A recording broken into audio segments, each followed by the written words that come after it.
Eu vou apresentar aqui os resultados de teste da nossa plataforma que a gente montou na semana passada e está disponível aqui para vocês, que vocês podem visitar depois das apresentações. Aqui também vai ter um tempo para visita.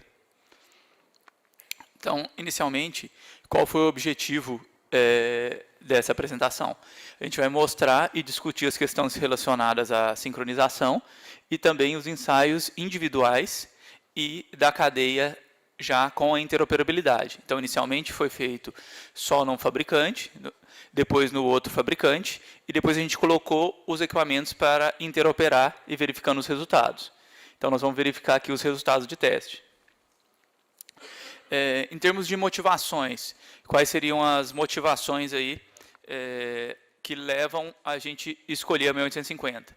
Por exemplo, uma das motivações é quanto à expansão. Se você precisa de um sinal a mais, por exemplo, num método tradicional, no cabeamento rígido, você precisa passar uma nova binária. Então, para isso, você precisa passar um novo cabo para que chegue num outro IED para fazer uma lógica.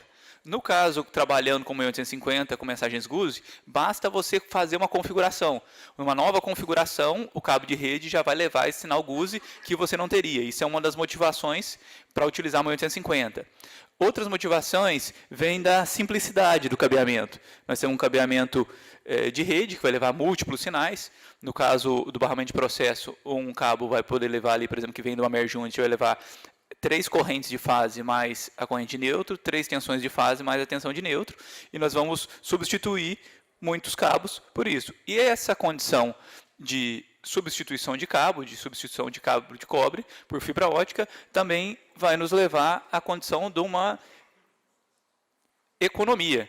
E ninguém aqui vai querer rasgar dinheiro. Então, uma das motivações também da 1850 não é só porque é bonitinho, mas sim porque ela tende a ser mais econômica. Outra motivação, que também foi falada aqui, é em relação à segurança.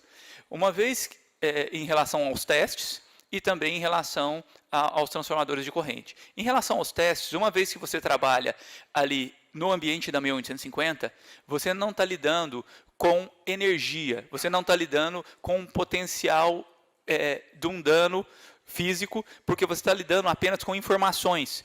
São sinais, bits na rede, você está lidando com cabos de rede. Então, isso é uma condição de segurança para aquela pessoa que está fazendo, por exemplo, aquela operação, aquele teste, que vai injetar, por exemplo, sinais de sample value. Você está trabalhando apenas com sinais de informação e não energia física. Isso é uma condição em relação à segurança. Outra condição em relação à segurança, nós temos em relação, que até já foi dito aqui pelo Sérgio Zimat, em relação ao TC. O TC ótico não tem essa condição. Nós temos o TC tradicional, está igual uma bomba atômica, aí, como diz, até o CPEL já está pesquisando em relação aos motivos que têm acontecido. E aqui nós temos o nosso, por exemplo, o nosso TC ótico. O nosso TC ótico, olha lá, aí chegou o dono dele. Olha lá, o Sérgio vai gostar. O TC ótico é, ó, joinha. Ele não vai explodir, então, ponto para ele. Então, essas são algumas das nossas motivações para escolher a IEC 1850. Em relação à importância dos testes, por que é importante testar? Porque é uma tecnologia nova, porque é uma tecnologia que a gente tem que garantir a interoperabilidade entre fabricantes distintos. Então, isso a gente precisa que os testes sejam feitos e testes diferentes do que a gente costumava fazer. Então, essas novas tecnologias, merge units, switches, isso tudo começou a entrar na nossa cadeia. Então, por exemplo, uma proteção no barramento de processo, ela fica, por exemplo, se ela não tiver em HSR, tiver com switch, ela fica dependendo do switch. Então, o switch começa a fazer parte da nossa proteção.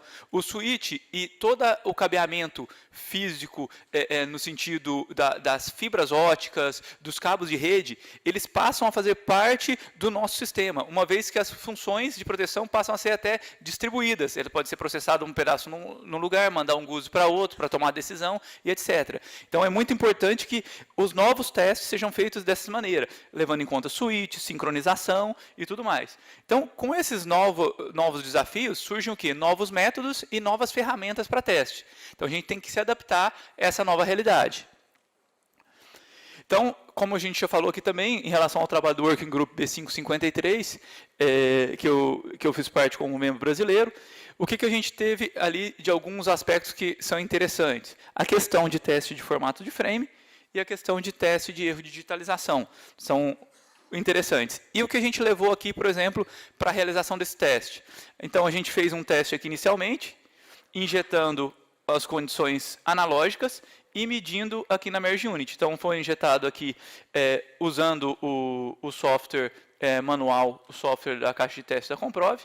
No caso, ele já tem até um artifício bem interessante, porque era um disjuntor e meio, ele pode já somar os nós. Então, eu tenho aqui nó 1, nó 2 e nó 3, que é a soma dos nós, e ele já distribui, injetando nas 6 correntes, 3 correntes de um nó e 3 correntes do outro, o valor colocado aqui na proporcionalidade que é estabelecida, já parametrizada no software. Então, foi colocado aqui, por exemplo, 1 ampere, 297 aqui, 298 kV, e aqui a gente lê também os 1000 amperes primário e 297. Isso aqui foi um primeiro teste para ver, está operando, não está operando, vamos injetar ali e ver se está lendo. As ferramentas utilizadas para o teste, eu vou ser bem compacto nessa parte, para que não fique muito extenso e não fique com cunho de nenhuma propaganda. O que é importante nessas apresentações são os resultados de teste. Então, as ferramentas utilizadas foram a família 7012-6710, o software PS Simul, o software Simulguse e o Multim Sample Velo. Então, aqui são os equipamentos hardware, o PS Simul nós vamos falar no próximo slide, o Simulguse ele trabalha com mensagens GUSE, tanto envio e recebimento, e o Multim Sample Velo aqui trabalha também recebendo como se fosse um multímetro antigo analógico, ele já recebe o Sample Velo da rede para tratar. E o PS Simul. O PS Simul ele é um software com potencial muito grande, porque ele permite modelar todo o sistema de potência, onde você vai colocar os seus transformadores, TCs, TPs, linhas, cargas, fontes, geradores, todas as condições do seu sistema elétrico, e ali você vai conseguir criar e realizar manobras, faltas, e com esses transitórios, ele já interfaceia diretamente com o hardware, podendo injetar esses valores na forma de sample velo ou injetar também na forma de analógica. Podendo injetar, por exemplo, status do disjuntor na forma binária ou também na forma GUSE e recebendo também o GUSE e o sample velo. Ele começou o desenvolvimento em 2009, trata de transitórios eletromagnéticos e eletromecânicos. Por assim dizer, ele tem a mesma funcionalidade que o ATP faz, só que ele tem várias vantagens em relação ao ATP. Ele é mais fácil, é mais didático, é mais amigável, já tem muitos blocos que o ATP, por exemplo, não tem. Então, você já pega um bloco e já faz uma programação gráfica sem a necessidade de criar um código e modelo models e tudo mais. Se alguém tiver mais interesse, depois a gente está à disposição. Ele trabalha com a integração trapezoidal, trabalha com abas de draft e runtime, a conexão direta com hardware, e ele também trabalha em malha fechada. Ele tem um método interativo que ele já faz a malha fechada pegando a resposta do IED e já levando isso para o nosso sistema. Ele também permite, uma coisa bem interessante para esses testes, já realizar a forma do resultado da forma estatística. Então, ele permite resultados, por exemplo, de gráfico de barra, de pizza, linear, isso de forma automatizada. Então, todos os nossos testes foram realizados da maneira estatística, para pegar a máxima, média e mínima, com vários resultados. Isso de forma automática, ele já tira para a gente, sem ter que ter uma ferramenta externa, jogar no Excel e tudo mais. O próprio software já permite isso. Mas a gente fez de uma forma bem fácil, vocês não precisam ficar aí com nenhuma preocupação, que é tudo bem tranquilo. Então, aqui tem o nosso sistema. Aqui, a imagem do sistema, que até tem no folder e tudo mais, que estava aqui, no nosso caso é a proteção da linha, que já foi apresentado a proteção do tráfego. Aqui o mesmo modelo no software de simulação de transitórios, então temos uma fonte aqui, o disjuntor, um TC, outro disjuntor, com um disjuntor e meio, o outro TC, chegando aqui na nossa linha que está sendo protegida. Essa linha foi protegida com o relés da GE e com o relés da CEL. Nós operamos os dois em paralelo, injetando a mesma corrente nos dois, injetando a mesma tensão nos dois, trabalhando com um disjuntor e meio. Então, inicialmente, a gente vai apresentar os testes individuais. Então, a cadeia no ecossistema, assim comentado, daquele mesmo fabricante. Então, é merge unit daquele fabricante com IED daquele fabricante, o que já era mais esperado de ser a forma mais fácil de acontecer, porque está falando dentro do mesmo fabricante. Então, a gente não tinha aí ainda o desafio da interoperabilidade, era só configurar entre eles mesmos que iria funcionar. Inicialmente, foi feito aqui no rack da Cell, ele tinha 3 equipamentos que recebiam analógico, o Axion, um relé 421 direto aqui no analógico, e a Merge Unit. O Axion envia a informação aqui para um relé 421, a Merge Unit envia sample value para um relé 421 que recebe sample value. Esse sample value é processado pelo relé e é enviado um GUSI para que a Merge Unit, ela sim, envie o trip físico para esse nosso barramento de trip que chega no equipamento de teste. Então, esse equipamento, ele mede o analógico, passa sample value para cá, então a gente tem aqui, por exemplo, o processamento de 2 milissegundos, aqui temos 3 milissegundos para envio do sample value, processamento aqui, envio do GUSI 3 milissegundos, até 3 milissegundos com a condição da norma, e aqui o novo processamento de 2 milissegundos para injetar aqui no trip.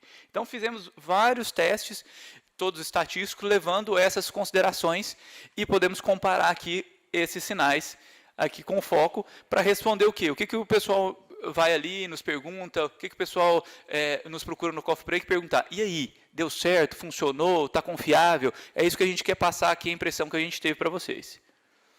Então, aqui é a falta que foi simulada, no caso foi uma falta trifásica, condição de pré-falta, fundamento aqui da nossa tensão, subiu aqui a corrente de um lado, a corrente do outro lado, disjuntor e meio, e aqui a gente já tem os sinais analógicos, a gente vai dar um zoom aqui para a gente poder enxergar melhor. Então, a gente tem aqui o relé cell analógico, o 421, aqui o cell MU, que seria o trip da MU no final de toda a cadeia, aqui o cell Axion, que é o que passa pelo Axion, e aqui o cell GUSI, que é o GUSI enviado para a MU dar o trip do contato físico. Então, vamos fazer uma comparação aí quanto a esses sinais. Então aqui o que já foi comentado. Então, primeiramente, vamos fazer a avaliação de comparação de tempo entre ali a MU e o analógico. Então, nós temos aqui, entre a MU e o analógico, um tempo médio aqui de 7 milissegundos. E o que contempla esse teste? E o que contempla esse tempo? Que a gente falou, tem o processamento da MU, 2 milissegundos, depois o envio do sample value, mais 3 milissegundos, depois volta o GUSI para SMU, 3 milissegundos, e um novo processamento da MU, 2 milissegundos. Então, esse tempo deveria ficar até 10 milissegundos. Depois, uma nova comparação de tempo entre o analógico, que chega direto no relé, e a solução usando o Axion. Nós temos aqui um tempo médio aqui de 1,79 milissegundos nessa comparação. Depois, a outra comparação entre a diferença do tempo do GUSI e o trip da Merge Unit. Nós temos aqui 2,9 milissegundos. E a gente fez, por último, também o teste de transfer time. O que seria o teste de transfer time? A norma indica que o teste de transfer time é o momento em que a função libera a informação para o processador de comunicação, somado isso ao tempo de transferência na rede e somado isso para o outro processador de comunicação receber a informação e disponibilizar para a função. Então, esse tempo, por norma, deve ser abaixo de 3 milissegundos. Foi feito aqui também com esse IED, tivemos aqui o transfer time, um tempo médio aqui de perto de 500 microsegundos, 4,9 aqui, 490 milissegundos. Depois, a próxima cadeia nossa que foi testada, que foi os relés do fabricante GE, e nós utilizamos para ele o R, que foi o que estava disponível aqui. Injetamos o analógico na Merge Unit, Reason GE-MU320. Esse sinal saiu o sample value, que chegou na plataforma UR. Essa plataforma UR enviou o GUSI. Esse GUSI foi monitorado tanto na mala, quanto foi injetado para cá, e depois o trip final aqui de contato. E a gente pôde também fazer algumas comparações aí em relação a esse nosso sistema. No caso, não tinha montado um relé analógico aqui, era montado, os sistemas da GE estavam todos digitais, tinha entrada já de sample value. Então, aqui também, o sistema que foi injetado, condição nominal, afundamento da tensão, falta, mostrando a falta na corrente, e aqui os nossos sinais. O que a gente tem aqui disponível? Vamos dar um zoom para a gente verificar. Então, nós temos aqui o trip da MU, que é o trip final, e o envio do GUSE aqui da GE, para que a MU dê o trip. Então, nós temos aqui o tempo médio de 3,35 milissegundos para receber o GUSE e dar o trip na MU.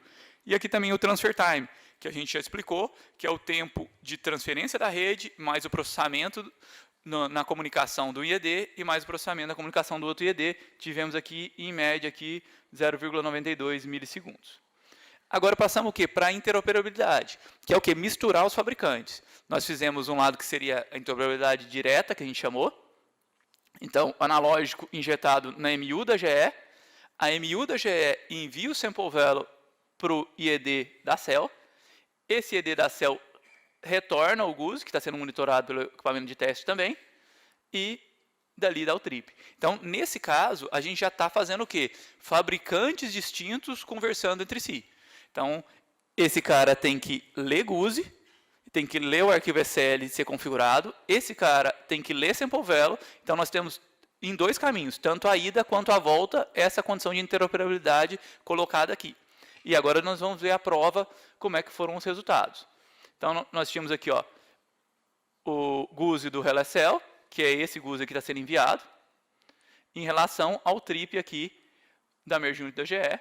Nós tivemos aqui vários testes, esse aqui é cada um dos testes, aqui, você pode ver a variação. Tivemos uma média aqui de 3,29 milissegundos entre o GUSE e o trip físico da Merge Unit, que é o que vai comandar a bobina do disjuntor. E aqui também a condição do transfer time, que deu aí 0,68 milissegundos, um valor bem abaixo aí também. Agora a gente passou para outra interoperabilidade, que é a interoperabilidade invertida. Antes a gente pegava da MU da GE, jogava para o IED da CEL. Agora vamos inverter. Nós vamos pegar, injetar o analógico na MU da CEL, e essa MU da CEL vai jogar o sample value para o IED da GE. Então, configurou-se agora esse IED para receber esse sample value através do software Enervista, e aqui o GUSE através do software Architecture Accelerator, para que o GUSE seja recebido pela MU 401, e essa sim deu o trip aqui, que é o trip final. E vamos também verificar o comportamento, como é que foram feito isso. Então, também foram injetadas várias condições de falta aqui, e a gente tem aqui os tempos, um tempo médio de 3,38 milissegundos entre o GUSE da GE e o trip da MU. E aqui também o nosso transfer time, que foi bem próximo também, bem parecido aqui, 0,93 milissegundos, bem abaixo aí dos 3 milissegundos que teria aí para a norma. E aqui a interoperabilidade completa. O que significa? É a soma dos dois. A gente tem os analógicos injetando em cada uma dos MUs dos fabricantes diferentes, e esses MUs injetando o sample value, cada um no IED do outro fabricante. Retornando o GUSE, também sendo monitorado aqui no equipamento de teste. Aqui o trip final, que é o trip de abertura do disjuntor, e aqui também o trip final de abertura do disjuntor. Então aí a gente tem o quê? A nossa cadeia completa, que é exatamente o que está montado ali. Eles estão recebendo invertido dessa maneira. Se vocês depois, a gente vai ter um tempo determinado para isso, se vocês quiserem verificar ali o comportamento e como é que está funcionando, a gente está à disposição. Então, dessa maneira, a gente tem um fabricante comunicando com o outro, tanto em sample value quanto em GUSE, tanto em sample value quanto em GUSE, que é o máximo aí de interoperabilidade que a norma permite. Aqui a gente tem alguns resultados quanto a isso. Vou dar um zoom aqui. Então, misturando GE e CEL e CEL e GE, nós temos aqui os tempos, 17 milissegundos de atuação de distância, 19 milissegundos de atuação de distância, que é um tempo bem rápido aí. Em cima disso, a gente tirou os relatórios de teste, já customizados, com a logo do fabricante e tudo mais, para que a gente possa disponibilizar.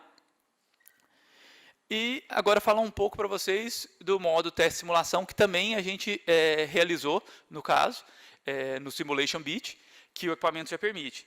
Que a gente tem a nossa realidade. A gente tem a nossa realidade, que é o nosso bloco aqui de teste, de aferição, e quando a gente se depara com essa condição aqui, muita gente da plateia fica assim, meio que, e agora? Como é que eu faço? Um pouco, eu diria assim, estranho, não? Então, a gente tem que se adequar a essa nova realidade, que é o que a gente vai encontrar por aí. Não adianta. Essa vai ser a tecnologia que vem sendo instalada e a gente não pode fugir, por mais que a gente faça essa cara. Então, em cima disso, a gente tem que trabalhar com o modo de simulação, que vai permitir o quê? Que se faça os testes físicos sem derrubar o nosso sistema, sem abrir o nosso disjuntor. É isso que a gente quer, que é isso que a gente fazia no método clássico, quando a gente bypassa ali na chave de aferição, evitando trips indevidos. Então, em cima disso, a gente fala do uso intensivo do Simulation Bit e a interação com o IED, substituindo, então, essas chaves de teste físico e a interação dos IEDs e ferramentas de teste nesses modos, tanto o modo teste e simulação, que já foi muito tratado aqui. Então, nós vamos nas condições aqui dos resultados. As características dos equipamentos de ensaio deve ter, permitir esse modo simulação, esse modo teste, que é uma condição, o modo simulação é específica do equipamento de teste, os IEDs e tudo mais não trabalham, digamos assim, injetando o sample value ou GUS no modo simulação.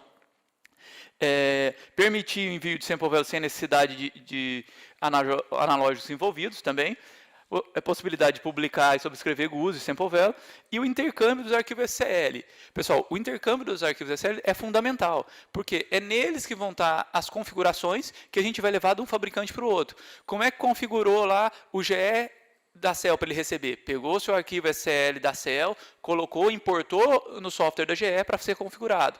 A mesma coisa ao contrário. Como é que se configurou o ED da CEL para receber o da GE? Exportou o seu arquivo SCL, então fica lá, pendrive para lá, pendrive para cá. Então, tudo isso tem que estar muito bem resolvido, muito bem documentado antes do comissionamento, para que esses arquivos já estejam disponíveis. Então, aqui no modo simulação, como é que foi o resultado?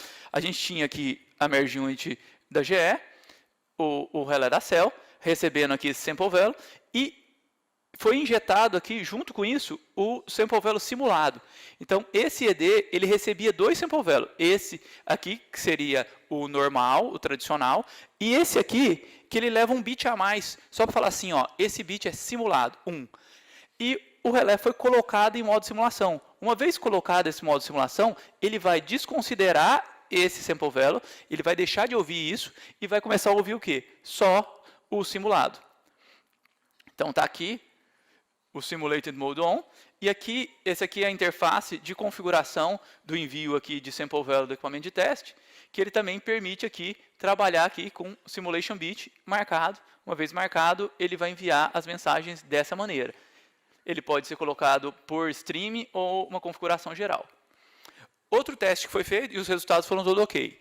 Outro teste que foi feito foi a questão de perda de sincronismo, que parece que vai ser tratado aí também. Então, a gente tinha o PTP chegando em todo mundo. O analógico aqui no disjuntor e meio do sample value. Aqui o GUS chegando. E o que foi colocado? Foi colocado uma falha aqui nesse PTP. Abriu esse PTP, passou a não receber esse ED, não recebeu o PTP. E o que a gente tem que ver, o que a gente deve levar isso em consideração? A norma, essa aqui é uma figura já extraída da norma, ela já fala aqui, ó, se o sample sync, que é uma informação, uma flag, que está dentro da mensagem de sample value, ele vai carregar a informação de sincronismo. E ele é um byte, vai variar de 0 até 255. Em hexa ou depois em decimal você pode converter. Se o valor é 0, ele não está sincronizado. Se o valor é 1, ele está sincronizado localmente. Então, não é uma sincronização global. Se o valor é 2, sincronização global. E se o valor é de 5 a 254, ele é uma sincronização local, mas ele leva em conta qual é a precisão do seu clock. Então, com essa precisão do clock que ele vai levar, você vai poder ver se o escorregamento dele está grande ou não. Então, essa é a condição aqui. Então, com esse teste, a gente verificou aqui que teríamos um número 7, então ele estaria aqui entre 5 e 254, ou seja, ele é local, com a precisão aqui de 100 nanosegundos. E o que não foi tirado aqui, o PTP chegando, ele manteve os SampSync, que é a amostragem sincronizada, em 2, que é global. Então, quando tirou apenas de um dos IEDs, aquele IED indicou, e os outros IEDs permaneceram confiáveis e permaneceram mandando a informação correta como 2. Conclusões aí, pessoal. O que a gente tem de conclusões em relação aos testes? A interoperabilidade foi alcançada, assim, como vocês puderam ver ali, está tudo funcionando. Comparamos aí o sistema tradicional analógico com o nosso sistema digital, que é o Sample Velo mais GUSE. Teve o desempenho mantido dentro das condições da norma, e manteve-se o desempenho com a interoperabilidade, inclusive cruzada, os tempos ficaram bons, tudo dentro do recomendado. A importância de definição do projeto, isso é uma condição que eu acho que vocês já sabem, é muito importante esse projeto já estar definido desde o começo, para evitar problemas. A mantenabilidade também, que já foi destacada.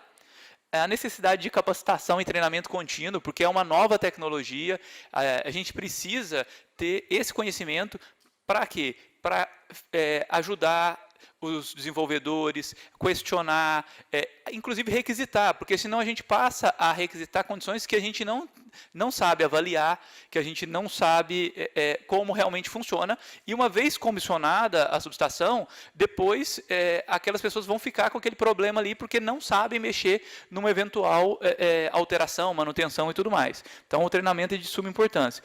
A segurança e confiabilidade, como foram alguns destaques que a gente falou, dos benefícios do barramento de processo em 1850.